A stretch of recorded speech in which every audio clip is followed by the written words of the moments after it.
There are multiple theories on troubleshooting and numerous books and websites on the topic. These are the steps that I use. The first thing you should do is try to gather as much information as possible. Find out what the user was doing when the error occurred. Next, determine what the error is. Ask the question, what seems to be the problem? Try to find out what was the last thing that changed on the system. Was there any new software or hardware installed?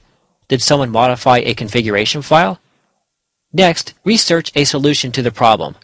Look around for a solution on the internet, ask about one on mailing list, or you can check with your support representatives.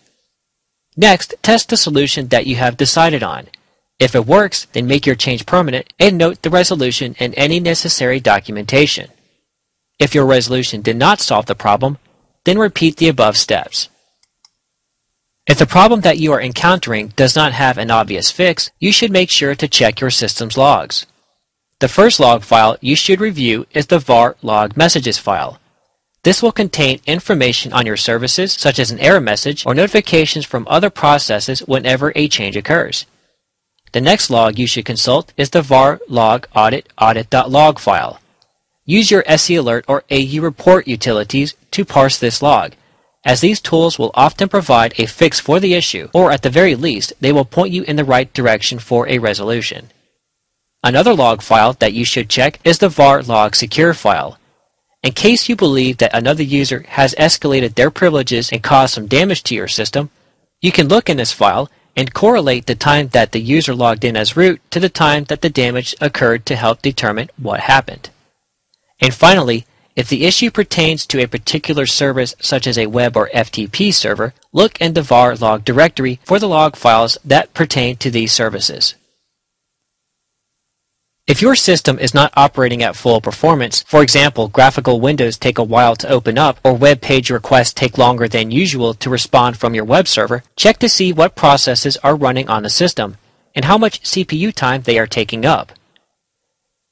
If you are in the graphical desktop environment, then you could use the GNOME System Monitor application. This utility will show you what processes are running, how much CPU time they are taking, and it will also graph your overall CPU usage. If you are not in the desktop environment, or you are unable to open the GNOME System Monitor, then you could use the top utility from a terminal. Here, you can see your top processes that are utilizing a lot of CPU resources, as well as other pertinent information. You could also use the ps command to see if you have a process that is hung up.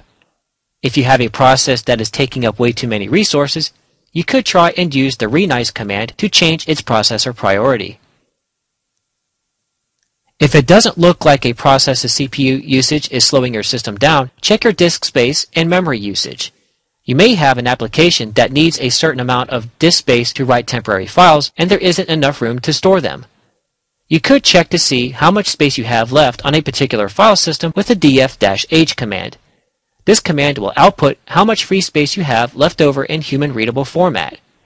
You could also find out how much disk space is in use within a particular directory by using the du-h command. This command will output your disk space usage in human-readable format, which is helpful in determining which directory you could clean up the most data from. As for your RAM usage, run the free command. This command will tell you how much RAM you have used and what is available, as well as how much swap space you have available. If you don't have enough physical RAM but some extra hard drive space, then you could create more swap space and add it to your total. That may not be the best solution for long-term performance, but it could get you by in a pinch until you get some more RAM cards installed on your system. If a piece of hardware does not seem to be operating correctly, and you have verified that you have it connected and powered on, run the following commands to see if the system's kernel has detected it. If you have a new hard disk that you installed, run the fdisk-l command to make sure it is detected by your system. If you installed a new internal PCI card, such as a network card, run the lspci command to see if the PCI bus detects it. If not, make sure that the card is properly seated in the PCI slot. If it requires external power from the motherboard, make sure that you have the power connected. The same goes for USB devices. Run the lsusb command to verify that the system sees your device. You can also run the DMI decode command to check your BIOS version. It could be possible that you may need to upgrade your system's BIOS to enable new features. If you are having issues with a particular service, for instance perhaps it is not running or it won't seem to start properly, use the following commands to verify its configuration. First, run the check config --list command to make sure that it is set up to start at boot time. Run the service, then the name of the service, and then status command to verify that the service is running. If the service won't start or you get errors when you try and start it, double check the service's configuration file.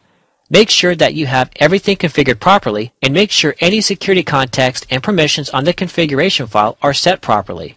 Some services, such as HTTPD, will have an option that will let you check the configuration file syntax, such as the service HTTPD config test command that you can use for the Apache web server.